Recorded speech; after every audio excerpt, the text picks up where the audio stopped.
doing tonight? Woo! Woo! I'm Austin Wheeler.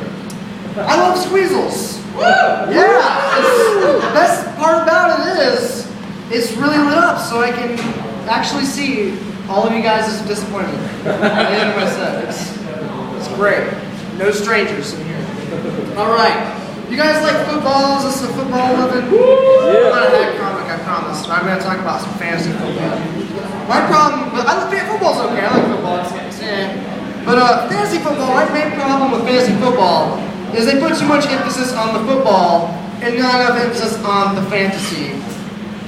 See, what I like to do is I like to fantasize about having my own fantasy football league. It's fantasy football. And in my fantasy football league, you can have whatever you want on your football team. I guarantee you once this is made available, most guys are going to have a team full of drunk naked chicks named Stacy, so they don't fuck up. Like that. But the other teams, like the names of the teams, are actually going to be, the team is going to be comprised of whatever the name entails. So the Bears, it's a team full of bears. I mean, their pass coverage kind of sucks, but they can rip your fucking head off, so that means you lose. You lose fantasy football if you play against the Bears.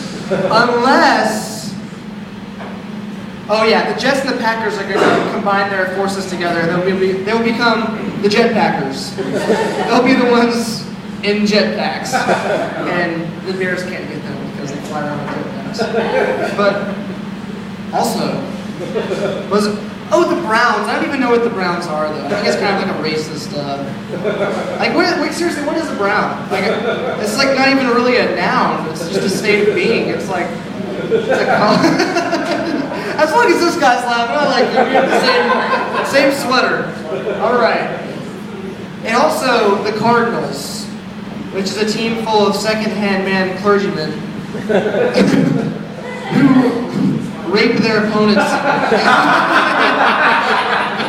and then make them beg for forgiveness.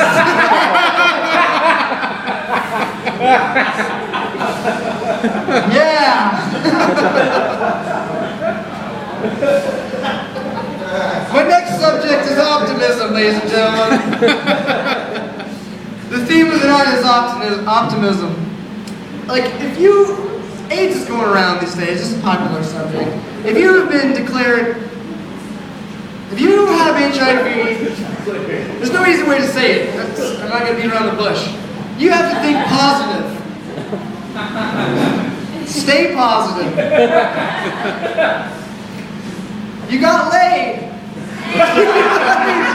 Right? I mean, I know plenty of people who have traded in their immune systems for anal sex. So it's a really common. I'm sorry, you guys in the back.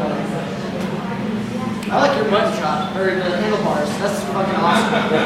Those are like too real to be even real. Oh, that makes sense. The handlebar. Isn't that like the most badass handlebar? Yeah, but anyways, about the AIDS. It's a great weight loss program. You can eat whatever you want and still lose weight. And thanks to AIDS, you have a cure for the common cold now. Death. That's dark. It doesn't get much darker than AIDS death. I don't know if you guys have realized or heard about this new product. It's an anti-rape condom that has like teeth inside of the walls of the condom. Which I don't know if you've seen, like, it's one of the Saw movies, Saw 8 or Saw... Which one of them? There's one of them where there's this, like, contraption where the guy sticks his hand up in there to get whatever's inside. There's the blades that are up there, so he's trying to pull out and it just cuts into his shit. This is the anti-rape condom, but inside of the person who thinks you're going to rape her vagina. So, yeah, that would make for a very awkward hospital visit. Like... Yeah, Doc, I fucked up. I didn't mean to. I'm a bad person. Okay. But you'd have to have a doctor who specifically specializes in rape removal, which is a week into that joke. I should have just stopped. How optimistic can you be about life whenever your mother squirted you out of her body and into a toilet because she actually thought that you were like a turd? Can you imagine like what that would do to your self-esteem and like you have identity crises? Like she's in the middle of like doing that thing, like squirting out life form into a toilet, and in her mind she's like, yeah, I've had bigger ones come out. It's just gross. But every time I ever feel like I'm not, as macho of a man as I should be in this society, I watch the movie 300, and I feel just 10 times worse. It's great. I mean, I think if the Spartans were alive today, though, that the Department of Children and Families would eventually have to be involved because their practices, their rites and passages are not, by today's standard of living, you can't get away with that. You can't make a 9-year-old kill a lion to become a man. You gotta give him a Nintendo DS or something.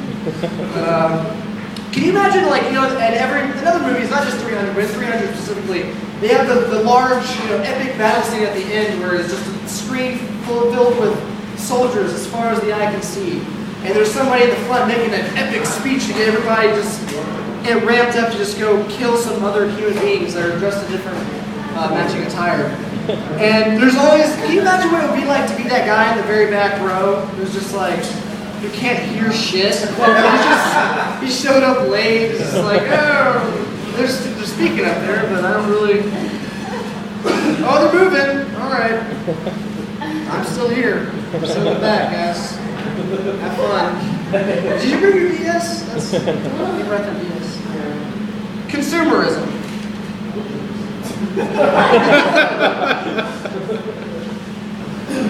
Best Buy.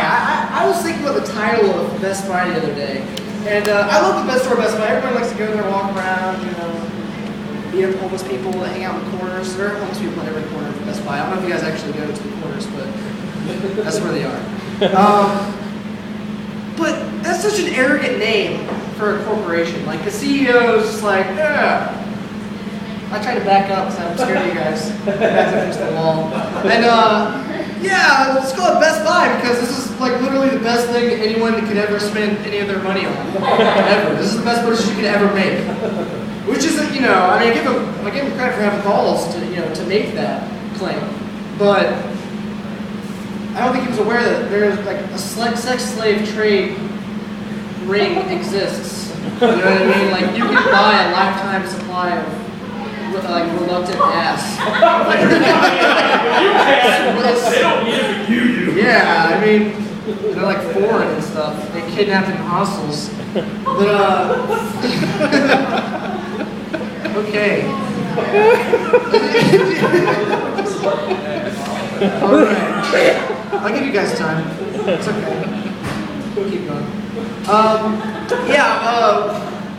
There's a store in the mall called Wet Seal. It's a female clothing store. It's designed to produce clothes that make women feel sexy.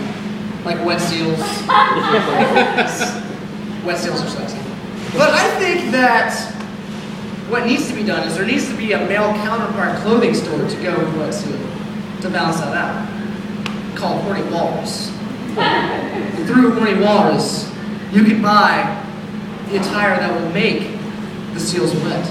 And by seals, I mean drunk bitches with cars. I'm looking right at my girlfriend. I'm sorry. It's just a joke. Okay. Oh, this guy came up to me the other day and he was like, he was materialistic. That's how people are. And he's like, hey, I have 2 Audis. What do you have? I thought about it for a second. I was like, dude, I have 1 inning. I should know. All right. Yeah. Should have gave it more time, but you guys got it. That's good. Do you think if archaeologists someday discover that Jesus was a bearded lady and had webbed feet that people still use the term Jesus freak. Yes. I don't want to use Jesus jokes anymore. I'm stopping that. If you say bow and arrow really fast, it sounds like the Italian word for an erection. Bonero. Alright. Some people call the end of the world the apocalypse, but I call it the series finale of Jersey Shore. Yeah. Alright. And that's it for me. I'm going out with a bang, baby.